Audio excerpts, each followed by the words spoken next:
Well, we're now joined live from Manila by the Vice President of the Philippines, Sara Duterte. Many thanks for joining us on the program. It's a pleasure to have you with us.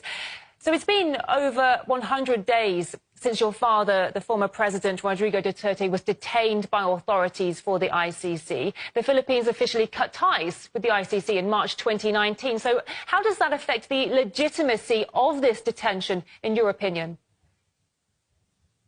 Thank you for having me. Good day, everyone. Well, that is precisely the question that was submitted by the defense team of former President Rodrigo Duterte to the ICC. The question on jurisdiction, particularly because they conducted the investigation 2 years after the withdrawal of the Philippines as a member of the ICC, and therefore is already prescribed. And do you see any political motives for the case against Mr. Duterte? Well, yes, because before his detention, former President Duterte was a staunch critic of the Marcos administrations. There are serious allegations and questions about his competency and allegations about drug abuse that came from the former President Duterte. And before his detention, there was a preparation by the former president of a campaign for his senatorial candidates for the PDP, his political party. Talk us through how this case has affected your father, affected your family, really, and on a personal and a political level. Well, the last time that I talked to my father, he always said that you make your own history in this world, and he leaves it all up to God, whatever will happen to him. And he also said that he did what is best for his country, rightly or wrongly. As for the family, we have been more closer now.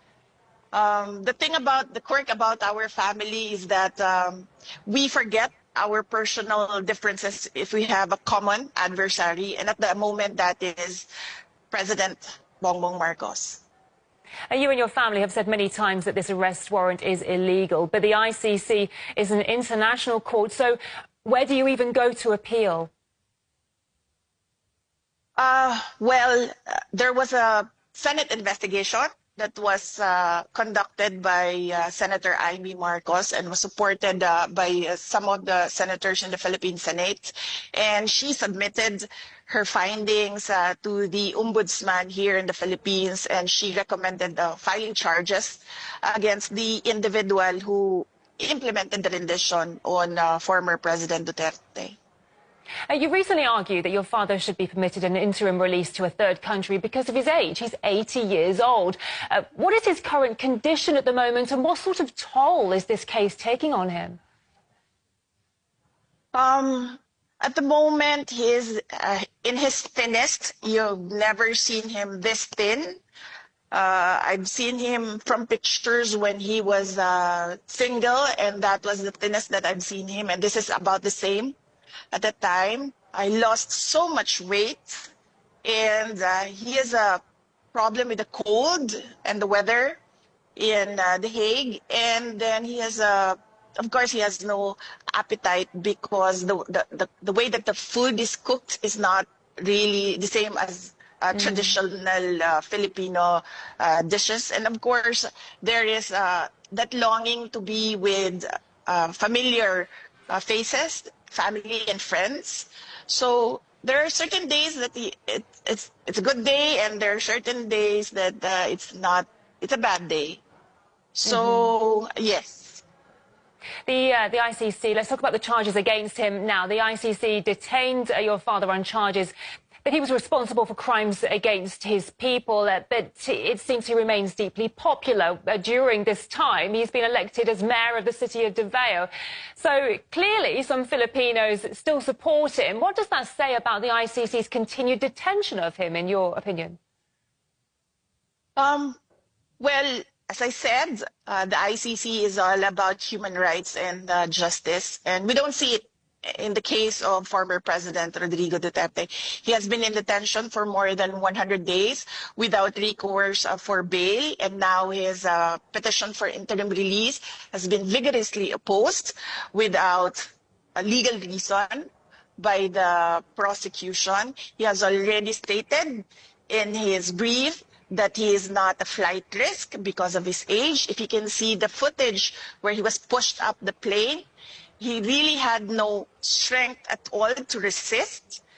And he doesn't intend to intimidate witnesses. He hasn't done that. He's been mayor. He hasn't done that.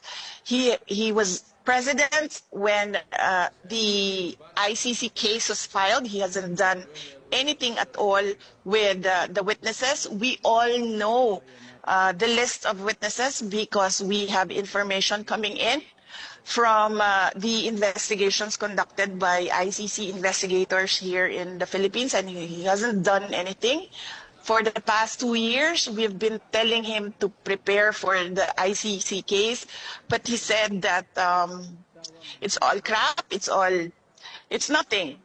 And clearly, when we heard the charges, we found out that it's really nothing. It's 43 counts of murder. That's not even close to crimes against humanity.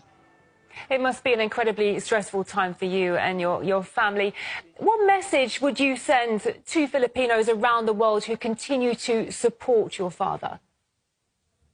Yes, in fact, majority of the Filipinos in the Philippines continue to support former President Duterte. A lot of them pray for his return to Davao City, and a lot of them pray that he will be acquitted of the charges. And we thank the Filipino communities around the world for their prayers. It is a big help, and it helps President Duterte to know that Filipinos regularly visit The Hague, even if they are just outside the detention unit, and Filipinos regularly conduct rallies so that the world will listen of the injustice that is done to him by the ICC.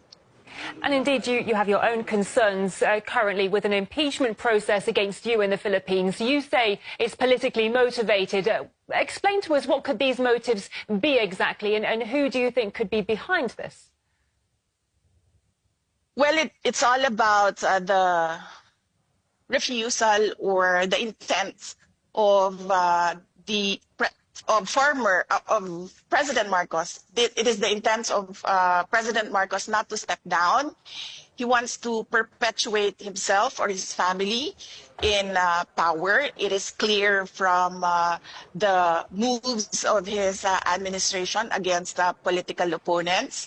And in fact, one of his relatives, and this is a personal knowledge of mine, has expressed that he wants to run for president.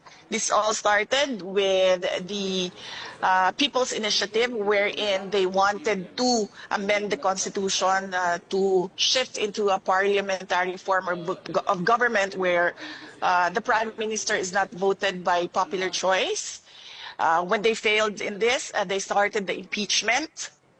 And clearly, evidence shows that the members of the House of Representatives, and many of them who signed, did not read the articles of impeachment. And one particular member of the House of Representatives already said publicly that there was money in exchange for the signatures in the articles of impeachment.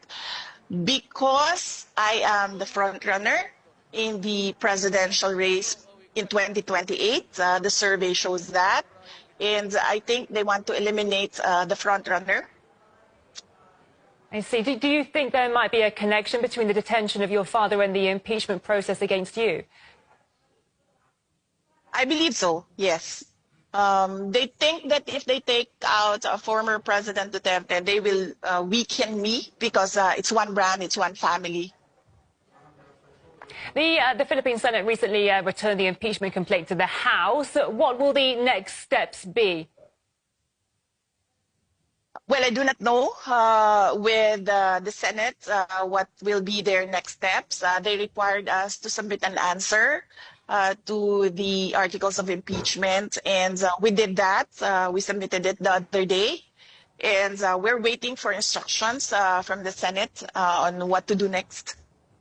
As you were just saying yourself, there are many people claiming that the impeachment process against you is designed to block your potential candidacy for the 2028 elections. Do you plan to run for the presidency if you are acquitted of the current charges? I have not planned anything for the presidential race of 2028. Some supporters have given me a deadline of the fourth quarter of the year 2026. So that is when I will decide if I will run for president on 2028. Your approval ratings are currently, well, reached 59% in March.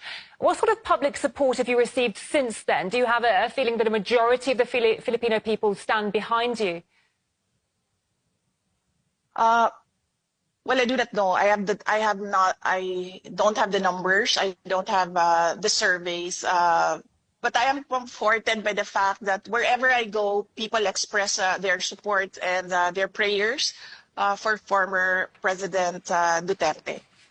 If we can just touch upon geopolitics for a moment, because the US often interferes in disputes between the Philippines and China in the South China Sea. I'd like to ask, what's your opinion on Washington's role in the region? Well, for the Philippines,